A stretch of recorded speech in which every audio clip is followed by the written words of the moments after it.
बच्चों, इस video lecture में आप सभी का स्वागत है। आज हम एक बूंद नामक कविता पढ़ेंगे जो कि आपके पाठ्य पुस्तक में पाठ नंबर 4 पर है। इसके कवि अयोध्या सिंह उपाध्याय हरिऔध जी हैं, जिनका जन्म 1865 में आजमगढ़ में हुआ और इनकी मृत्यु 1947 में आजमगढ़ में ही हुई। इनकी प्रमुख रचना प्रिय प्रवास है। यह खड़ी बोली हिंदी का पहला महाकाव्य है और इसके लिए इन्हें सम्मानित किया गया। अब हम आते हैं कविता पढ़ने से पहले जानने के लिए कि कविता क्या है। आपके मन में ये होगा कि कविता क्यों कहा गया इसे, और उसके बाद से शीर्षक, मुख्य भाव, संदर्भ, प्रसंग, भावार्थ, उद्देश्य आदि को समझाएंगे कि ये सब क्या है और इनका क्या उद्देश्य है, हमारे लिए हमें जानना क्यों आवश्यक है, ये हम बताना चाहेंगे क्रम से। तो सबसे पहले आते हैं, हम समझते हैं कि कविता क्या है। कविता एक लयबद्ध मतलब गाने योग्य पंक्तियों का समूह है। लयबद्ध पंक्तियों का समूह है जिसमें कि शब्द को हम बहुत ही व्यवस्थित ढंग से नहीं रखते हैं व्याकरण के नियमों के अनुसार, और इसके द्वारा कवि अपने मनोभावों को, अपने अनुभूतियों को, अपनी कल्पनाओं को एक लिखित रूप प्रदान करता है और हम उसको पढ़ करके उसकी भावनाओं को समझते हैं और उसकी अनुभूतियों से अवगत होते हैं, जो कि हमें अपने जीवन की वास्तविकता से मिलता जुलता लगता है और हम भी उसे पढ़ करके भाव विभोर हो जाते हैं। अब आते हैं हम शीर्षक पर। शीर्षक क्या होता है? शीर्षक जिसे कि इंग्लिश में हेडिंग कहते हैं, और शीर्ष मतलब जो शीर्ष पर सबसे ऊपर हो, सिर पर हो लिखा गया, उसे शीर्षक कहते हैं। तो कविता का एक शीर्षक दिया जाता है, जैसे इसका एक बूंद शीर्षक दिया गया है। तो शीर्षक से हमें एक मुख्य बात, मुख्य विषय पता चलता है कि इसी के बारे में इस पूरी कविता में बातचीत हुई है। इस पूरी कविता में किसके बारे में बातचीत हुई है? एक बूंद के बारे में। इससे हम अवगत होते हैं और हमें क्या होता है, पूरी पंक्तियों को पढ़ने की इच्छा उत्पन्न हो जाती है, तीव्र इच्छा उत्पन्न हो जाती है, और हम जानना चाहते हैं कि आखिर एक बूंद के बारे में कवि ने क्या बताना चाहा होगा इसमें। तो इसलिए शीर्षक आवश्यक है और किसी भी कविता का शीर्षक दिया जाता है। इसके बाद हम आते हैं मुख्य भाव पर। मुख्य भाव, इसको केंद्रीय भाव भी कहते हैं। ये एक मुख्य विषय होता है जिस पर कि कवि कविता लिखता है, और इस कविता का, इस एक बूंद कविता का मुख्य भाव यह है कि इसमें एक बूंद के माध्यम से, उसकी भावनाओं के माध्यम से वह हमें हमारे जीवन की सच्चाई से हमें अवगत कराना चाहा है, और हम उस सच्चाई से अवगत होते हैं। इस कविता में भी एक बूंद है जो अपने बादलों के घर से निकलती है और पछताने लगती है, और बाद में जाकर के समुद्र में जाकर के एक सीपी के मुंह में पड़ करके एक मोती बन जाती है। तो इस प्रकार उसके साथ कुछ अच्छा ही होता है, और उसी प्रकार हम लोग भी घर छोड़ने से पहले झिझकते हैं, घबराते हैं, लेकिन ऐसा नहीं करना चाहिए। यदि हम घर में ही रहते हैं तो हम किसी नई चीज़ को नहीं जान पाएंगे, नई चीज़ों से अवगत नहीं हो पाएंगे और कुछ हम नया अनुभव नहीं कर पाएंगे। हम शायद मोती ना बने, लेकिन परिश्रम करके अपने लिए अनुकूल माहौल बना सकते हैं, अपने अनुकूल माहौल बना सकते हैं। लोग हवा और सीप की तरह ही उनकी मदद के लिए आ जाएंगे। ये है इसका मूल भाव, इसका केंद्रीय भाव कि कवि क्या कहना चाहता है। कवि यही कहना चाहता है, बताना चाहता है इस पूरी कविता में कि हमें अपनी उन्नति के लिए अपने घर को छोड़ना ही पड़ता है, और उसके लिए हमें घबराना नहीं चाहिए। हमारे लिए कुछ अच्छा ही भाग्य में लिखा होगा। अब आइए आते हैं हम संदर्भ, प्रसंग और भावार्थ के बारे में जानते हैं कि इसे क्या कहते हैं। संदर्भ यानी यह कविता कहाँ से ली गई है। संदर्भ जिसे कि अंग्रेजी में रेफरेंस बोलते हैं, सोर्स ऑफ इंफॉर्मेशन, कि यह कविता कहाँ से ली गई है, इसके कवि कौन हैं और ये किस पुस्तक से ली गई है, उसका नाम और इस कविता का शीर्षक क्या है इत्यादि इसमें लिखते हैं।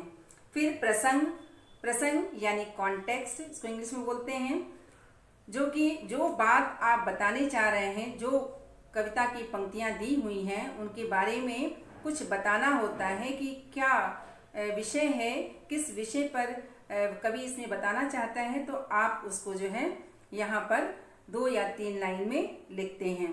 इसके बाद आते हैं हम भावार्थ पर कि भावार्थ क्या होता है। भावार्थ अक्सर आपके प्रश्न पत्र में भावार्थ पूछा जाता है और हम इसका भावार्थ बताएंगे भी कविता का।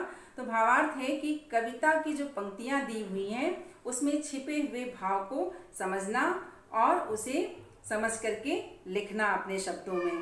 तो क्या है कि जो अवतरण दिए गए रहते हैं, जो काव्यांश दिए होते हैं, उसके मूल में निहित भाव क्या है उसे आप अपने शब्दों में व्यक्त करें। अर्थात जो काव्य पंक्तियां दी गई हैं, जो कुछ भी उसमें कहा गया है, उस बात को समझाकर लिखना ही भावार्थ कहलाता है।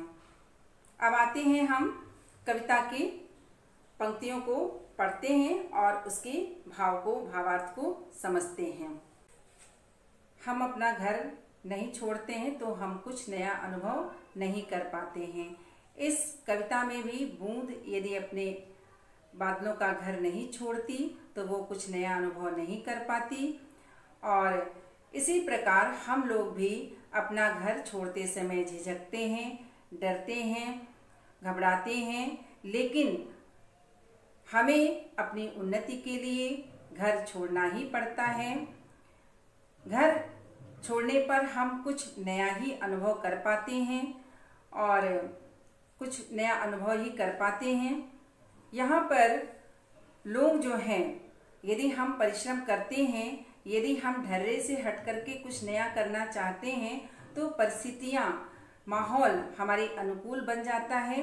उसी प्रकार जिस प्रकार समुद्र, सीप और हवा मिल करके उस बूंद के लिए एक अनुकूल माहौल बनाते हैं, तो हमारे लिए भी परिस्थितियाँ अनुकूल बन सकती हैं, माहौल अनुकूल बन सकता है और हम उसी के प्रकार कुछ नया कर पाते हैं, हमारी उन्नति होती है, हम अपने जीवन में सफल होते हैं। अब आइए आते हैं, हम कविता को पढ़ते हैं और उसके भावार्थ को समझते हैं। कविता की पंक्तियां हैं। ज्यों निकल कर बादलों की गोद से, ज्यों निकल कर बादलों की गोद से, थी अभी एक बूंद कुछ आगे बढ़ी, थी अभी एक बूंद कुछ आगे बढ़ी, सोचने फिर यही जी में लगी, सोचने फिर यही जी में लगी, आह क्यों घर छोड़कर मैं यूं कढ़ी। इन पंक्तियों में कवि एक बूंद की मनोदशा का चित्रण कर रहा है कि किस प्रकार वह एक बूंद बादलों की गोद से, अर्थात बादलों की गोद से, अर्थात अपने बादलों के घर से। बादल क्या होता है? पानी के बूंदों का एक संग्रह होता है और उसमें से एक बूंद निकल करके बाहर आ जाती है। और जब वो बाहर आ जाती है, जो निकल कर बादलों की गोद से, थी अभी एक बूंद कुछ आगे बढ़ी, अभी तुरंत ही वो बूंद कुछ आगे बढ़ी थी, तभी वो क्या करती है? सोचने फिर यही जी में लगी।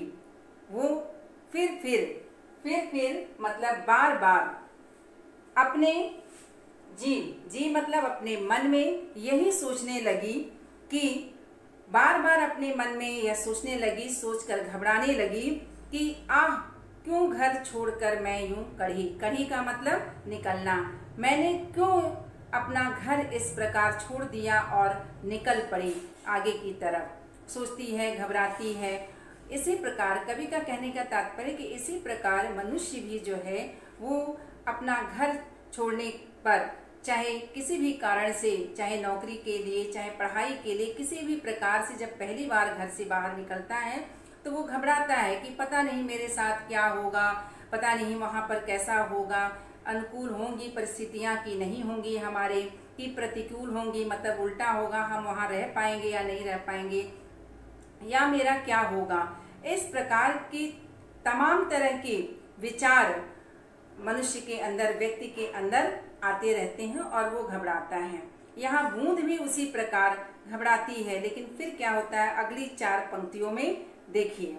अगली पंक्तियां हैं, देव मेरे भाग्य में क्या है बदा, देव मेरे भाग्य में क्या है बदा, मैं बचूंगी या मिलूंगी धूल में, मैं बचूंगी या मिलूंगी धूल में, या जलूंगी गिर अंगारे पर किसी, चू पड़ूंगी या कमल के फूल में।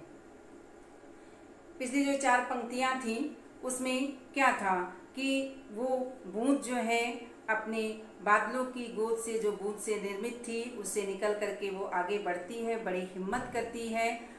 उसके जो बूंदें संगी साथी थी वो सब समझाती होंगी, लेकिन वो नहीं मानती है और हिम्मत करके आगे बढ़ जाती है और अपने आप को अलौकिक शक्ति पर, ईश्वरीय शक्ति पर छोड़ देती है और कहती है कि देव मेरे भाग्य में क्या है बदा, कि हे ईश्वर पता नहीं मेरे भाग्य में क्या है बदा। बदा मतलब लिखा है। क्या बदा है, क्या लिखा हुआ है कि या तो मैं बचूंगी या मिलूंगी धूल में, या मैं बच जाऊंगी या तो मैं धूल बन करके मिट्टी में मिल जाऊंगी, या धूल बनकर मिट्टी में मिल जाऊंगी। अब ये जो बूंद है वो नई चीज को खोजने के लिए, अपने आप को मिटाने के लिए तैयार है, सब कुछ के लिए वो तैयार है। उसने अपने आप को ईश्वर पर छोड़ दिया है कि जो है हम अब जो भी हो वो एक नए संसार की खोज में निकली है, जहाँ से कि कोई गया है तो उसे अपना अनुभव बताने के लिए लौटा नहीं है, फिर भी वो हिम्मत करती है उस नए संसार में, उस नए संसार को जानने की कोशिश में हिम्मत जुटाती है जाने की, और उसके लिए अपने आप को नष्ट होने के बारे में भी सोचती है कि मैं शायद ख़त्म भी हो जाऊंगी, मैं बचूंगी नहीं, मैं धूल में मिल सकती हूँ, मैं क्या कहते हैं जलूंगी, या जलूंगी गिर अंगारे पर किसी, या तो मैं किसी अंगारे पर, दहकते हुए आग का जो गोला होता है उस पर मैं गिर जाऊंगी और जल करके भस्म हो जाऊंगी, वाष्प बन करके या तो उड़ जाऊंगी, नष्ट हो जाऊंगी, या चू पड़ूंगी या कमल के फूल पर, या चू पड़ूंगी या कमल के फूल पर, या तो मैं कमल की पंखुड़ियों पर गिर करके और चू पड़ूंगी मतलब वहां चू जाऊंगी, गिर पड़ूंगी उस पर, और फिर उस जल स्रोत में मिल जाऊंगी। चूंकि कमल का फूल जो है वो तालाब में पैदा होता है और जब बूंदें उस पर गिरेंगी तो वो फिसल करके क्या होती हैं, वो पानी में चली जाएंगी। तो या तो वो जल स्रोत में जा करके अपना स्वरूप ग्रहण कर लेगी, या क्या क्या होगा, या तो वो बचेगी या धूल में मिल जाएगी, मिट्टी बन जाएगी, या जलूंगी गिर अंगारे पर किसी, या किसी अंगारे पर गिर करके जल जाएगी, नष्ट हो जाएगी, या किसी कमल के फूल पर चू करके अपने स्वरूप को ग्रहण कर लेगी, अपने जल स्रोत में समा जाएगी, समाहित हो जाएगी। लेकिन क्या होता है कि ऐसा कुछ नहीं होता है, उस बूंद के साथ ऐसा कुछ नहीं होता है। ये अगली पंक्तियों में, 4 पंक्तियों में हम जानेंगे कि बूंद के साथ क्या होता है। पंक्तियां इस प्रकार हैं, बह गई उस काल में एक ऐसी हवा, बह गई उस काल में एक ऐसी हवा, वह समुंदर ओर आई अनमनी, एक सुंदर सीप का था मुंह खुला, एक सुंदर सीप का था मुंह खुला, वह उसी में जा पड़ी मोती बने। अब क्या होता है, वो बूंद जो आती है सोचते हुए इस प्रकार से कि मैं बचूंगी या नष्ट हो जाऊंगी या किसी जल स्रोत में मिल जाऊंगी कमल के फूल पर गिरकर, तो इस प्रकार जो है वो सोचते हुए एक नए संसार की ओर आती है, एक नए संसार की ओर आती है और वहाँ सोचती है रास्ते में, तभी जो है बह गई उस काल में एक ऐसी हवा। उसी समय, काल मतलब समय, उसी समय एक ऐसी हवा बही जो उस बूंद को समुंदर ओर आई अनमनी, उस बूंद को बहा ले गई और वह बूंद भी उस हवा के साथ अनिच्छा से, अनमना मतलब अनिच्छा से, बिना इच्छा के, बिना मन के चली आई। किस ओर? समुद्र की ओर। समुद्र की ओर चली आई। एक सुंदर सीप का मुंह खुला। वहां पर क्या था? एक सुंदर सीप का मुंह खुला हुआ था। समुद्र में सीपी मिलती है और उसमें सीप रहते हैं। सीप का मुंह खुला हुआ था, वो बूंद उसी में जा गिरी और वह उसी में जा पड़ी, मोती बनी। वह बूंद उसमें गिर गई और क्या बन गई? मोती बन गई। सीप में जब पानी की बूंदें गिरती हैं ऊपर की और खारे पानी में, समुद्र में जो है वो सीप रहता है, तो उसमें एक रासायनिक क्रिया होती है और वो मोती बन जाता है। तो इस प्रकार उसके साथ बहुत अच्छा होता है। क्या होता है उसके साथ? बहुत अच्छा होता है। और वो बूंद जो सोचते हुए आती है कि मेरे साथ क्या होगा, पता नहीं मैं बचूंगी या नष्ट हो जाऊंगी, धूल में मिल जाऊंगी, या किसी अंगारे पर जल करके गिर जाऊंगी, या कि मैं कमल के फूल पर चूक पड़ूंगी। तो ये सब सोचते सोचते आती है, लेकिन ऐसा कुछ भी नहीं होता है उसके साथ। उसके साथ क्या होता है? वो मोती बन जाती है, कुछ और ही हो जाता है, वो एक अच्छी तरह बन जाती है। तो यहाँ पर बूंद जो बनती है, तो वो बूंद स्वयं में भी नहीं जानती है कि वो क्या बनी है। वो ना ही जल का रूप धारण करती है और ना ही वो कुछ और बनती है। वो क्या बन जाती है? एक सुंदर मोती बन जाती है। जब वो मोती बनती है तो उसे अपना पिछला इतिहास भी नहीं होता और वो एक नई चीज बन करके प्रसन्न हो जाती है। संसार को लेकिन उसका ये रूप परिवर्तन पता होता है कि पहले वो बूंद थी और बाद में मोती बनी। तो क्या है कि यहाँ पर वो मोती तो बनती है, लेकिन उसमें वो अभिमान नहीं आता। अपनी उन्नति से, अपनी अच्छाई के कारण जो है वो अभिमान नहीं करती है। वो अपने सच्चे स्वरूप को समझती है। वो अपना पुराना इतिहास भूल जाती है और सच्चे स्वरूप को वह करके और समाज के कल्याण में आती है। जो हमारा सामाजिक वातावरण है उसकी खुशी के लिए वो अपने आप को बदल लेती है। पंक्तियां हैं। लोग यूं ही हैं झिझकते सोचते, लोग यूं ही हैं झिझकते सोचते, जबकि उनको छोड़ना पड़ता है घर, जबकि उनको छोड़ना पड़ता है घर, किंतु घर का छोड़ना अक्सर उन्हें बूंद लौ कुछ और ही देता है कर। बूंद लौ कुछ और ही देता है कर। इन पंक्तियों के माध्यम से कवि ये बताना चाहते हैं कि लोग अपना घर छोड़ते समय यूं ही का मतलब बिना मतलब झिझकते हैं, घबराते हैं, लेकिन उन्हें ये नहीं पता होता है कि घर को छोड़ना पड़ता है। दुनिया को जानने के लिए, दुनिया को समझने के लिए हमें घर को छोड़ना ही चाहिए और दुनिया को जीने लायक बनाना चाहिए। चाहे हमें कैसी भी परिस्थिति मिले, हमें अपने आप को दुनिया में, उस दुनिया में, नई दुनिया में जीने के लायक बनाना चाहिए। तो इन पंक्तियों में कवि कह रहे हैं, लोग यूं ही हैं झिझकते सोचते, लोग यूं ही झिझकते सोचते हैं, जबकि उनको छोड़ना पड़ता है घर, जबकि उन्हें घर छोड़ना ही पड़ता है। कभी ना कभी किसी भी कारण से, किसी भी काम से उन्हें घर छोड़ना ही पड़ता है। लेकिन जिन्हें विश्वास होता है कि वो घर छोड़ करके कुछ और करेंगे, कुछ अच्छा ही करेंगे, किंतु घर का छोड़ना अक्सर उन्हें बूंद लौ कुछ और ही देता है कर। तो जो लोग विश्वास के साथ, इस विश्वास के साथ घर छोड़ करके बाहर कुछ नया करने के लिए निकलते हैं, ढर्रे की जो जिंदगी जीते रहते हैं, जो एक जैसी जिंदगी जीते रहते हैं, उससे अलग करने की जो लोग कुछ सोच रखते हैं, वो लोग निश्चित ही बूंद की तरह से कुछ और बन जाते हैं। कुछ और ही उनके साथ भाग्य कर देता है, किस्मत उनका साथ दे देती है। लोग उनके परिश्रम को, उनके तवज्जो देते हैं, महत्व देते हैं और उनके साथ उनके खड़े हो जाते हैं और परिस्थितियां उनके अनुकूल बनती जाती हैं और वे सफलता को प्राप्त कर लेते हैं। इस प्रकार यह कविता क्या करती है, हमें जो है वो घर छोड़ने का साहस करने का सिखाती है, चुनौतियों से युद्ध करना सिखाती है। जिस प्रकार की मोती चुनौतियों से सामना करती हुई और समुद्र तक आती है, उसी प्रकार हमें भी जो है चुनौतियों से युद्ध करना सिखाती है। फिर परिणाम जो भी हो उसको स्वीकार कर लेने का साहस देती है, उसके लिए हमें तैयार करती है और अपने निर्णय जो भी घर छोड़ने का निर्णय करते हैं, चाहे वो सही हो चाहे वो गलत हो, लेकिन वो दृढ़ निश्चयी होते हैं कि नहीं, हमें घर से निकल करके कुछ नया करना ही है, कुछ नया अनुभव करना ही है, तो उन लोगों के साथ अच्छा होता है। इसकी भी प्रेरणा हमें यह कविता देती है, एक बूंद कविता देती है।